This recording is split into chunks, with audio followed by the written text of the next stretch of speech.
বাড়িতে পটল রান্না করলে যখন কেউ খেতেই চায় না তখন মুখের স্বাদ বদলাতে একটু ভিন্নভাবে বানানি। খাওয়ার পরে কেউ বুঝতেই পারলো না সে পটল দিয়ে খেলো নাকি অন্য কিছু। আর গরম ভাতের সাথে পটলের এমন একটা রেসিপি থাকলে অন্য কোনো কিছুর প্রয়োজন হয় না। প্রথমে পটলের খোসাগুলোকে একটা ছুরির সাহায্যে খুব সুন্দর করে চেঁচে নিয়ে পটলগুলোকে ধুয়ে নিয়ে একটা গ্রেটারের সাহায্যে পটলগুলোকে গ্রেট করে নিতে হবে। এখানে সব পটলগুলোকে গ্রেট করে নিয়ে একটা বোলের মধ্যে দিয়ে দিচ্ছি। সেই সাথে দিয়ে দিচ্ছি হাফ কাপ পরিমাণে বেটে রাখা মসুর ডাল। আর মসুর ডালটা বাটার সময় কিন্তু কোনো জল ইউজ করিনি।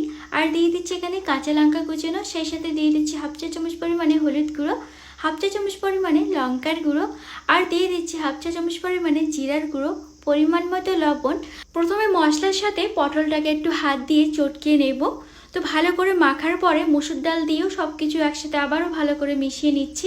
খুব ভালো করে মাখার পরে এখন এখানে দিয়ে দিচ্ছি একটা ডিম। আপনারা যারা ডিম খেতে পছন্দ করেন না তারা কিন্তু চাইলে ডিমটা স্কিপ করতে পারেন, তবে ডিমটা দেওয়ার কারণে স্বাদটা কিন্তু অনেক বেড়ে যাবে। এখন হাতের মধ্যে রেখে বড়া শেপ দিয়ে এগুলোকে শ্যালো ফ্রাই করে নিতে হবে। এই পর্যায়ে গ্যাসের ফ্লেমটাকে মিডিয়াম টু লো হিটে রেখে বড়াগুলোকে উল্টিয়ে পাল্টিয়ে সব সাইড থেকে একটু লাল লাল করে ভেজে নেব। এই বড়াগুলো গরম ভাতের সাথে খেতে অনেক বেশি ভালো লাগে, আর আমি তো শুধু শুধুই খেয়ে ফেলি। তো এগুলোকে তুলে এক সাইডে রেখে দিচ্ছি। এখন একটা কড়াইতে দিয়ে দিচ্ছি 2 থেকে 3 টেবিল চামচের মতো সরিষার তেল।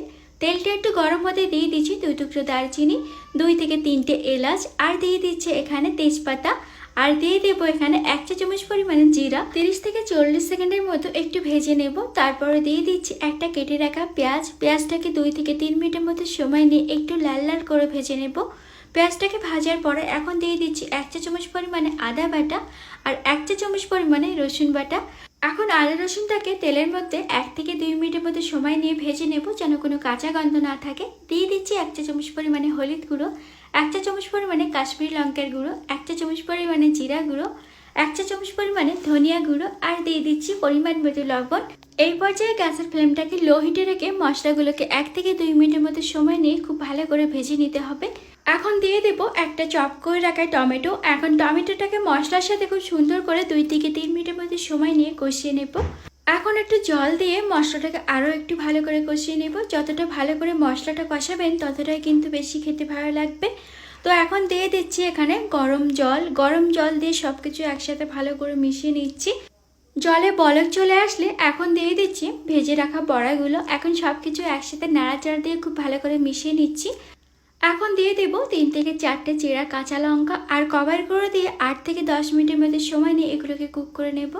10 মিনিট পরে খুব সুন্দরভাবে এগুলো কুক হয়ে গেছে। এখন দিয়ে দিচ্ছি হাফ চা চামচ পরিমাণে গরম মশলা।